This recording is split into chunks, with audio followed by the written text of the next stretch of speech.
Bayangin deh, ada dua serangan di dua sekolah yang benar-benar berbeda. Lokasinya pun terpisah ratusan kilometer. Satu pakai bom molotov, satu lagi pakai ledakan yang dahsyat. Kelihatannya sih nggak ada hubungannya sama sekali. Tapi ternyata penyelidikan mengungkap sebuah benang merah.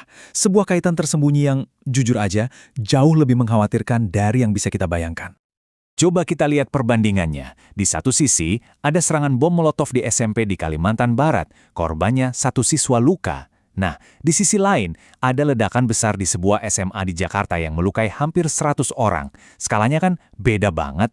Metodenya juga nggak sama. Ya, sekilas nggak ada deh yang bisa nyambungin kedua kejadian ini. Jadi pertanyaannya kan, apa benang merahnya?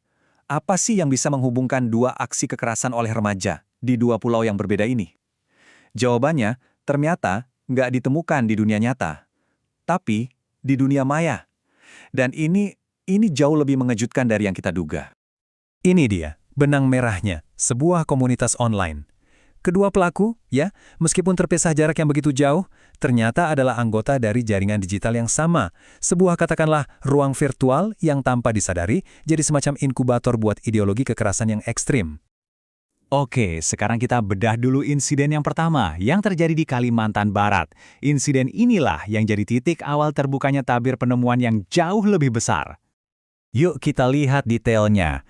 Kejadiannya tanggal 3 Februari, pas banget lagi jam istirahat yang ramai. Tiba-tiba, seorang siswa kelas 9 nekat melempar bom molotov rakitan ke halaman sekolah. Meskipun skalanya kecil, aksi ini sayangnya tetap memakan korban.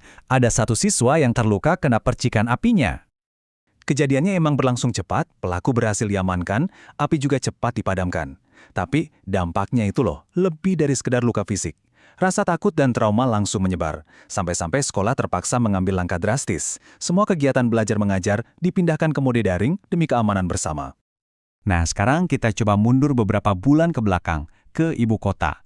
Di sini terjadi insiden dengan skala yang jauh lebih besar, dan dampak yang jauh lebih parah. Coba deh, perhatikan angka-angka ini. Bulan November 2025, sebuah ledakan yang ternyata dirancang oleh seorang siswa berinisial ABH mengguncang sekolah ini. Dampaknya nggak main-main, sampai 96 orang terluka dan 3 diantaranya kondisinya serius. Ini kan udah bukan lagi soal kenakalan remaja biasa, ini adalah teror yang terencana. Disinilah kita sampai ke inti masalahnya, komunitas online yang jadi penghubung antara kedua pelaku. Sebenarnya komunitas apa sih ini, dan kenapa bisa sebegitu berbahayanya? Pihak berwenang, khususnya Densus 88, menamainya True Crime Community, atau disingkat TCC. Tapi, eits, jangan salah sangka dulu ya. Ini bukan sekedar forum diskusi buat para penggemar kisah kriminal biasa. Menurut hasil investigasi, TCC ini udah jadi wadah di mana ideologi kekerasan ekstrim disebarluaskan, bahkan diagung-agungkan di kalangan anak-anak remaja. Dan yang lebih penting lagi untuk dicatat, meskipun kedua pelaku ini ada di dalam satu jaringan besar TCC, mereka ternyata ada di subgroup yang berbeda. Ini nunjukin kalau ideologi berbahaya ini mungkin menyebar lebih luas dan lebih terpecah-pecah dari yang kita kira. Dan ini dia angka yang benar-benar bikin kita semua harus waspada. Pihak berwenang memperkirakan lebih dari 70 anak sekolah, 70 loh, telah terpapar konten berbahaya dari komunitas TCC ini. Dan sangat mungkin angka ini baru puncak gunung esnya aja.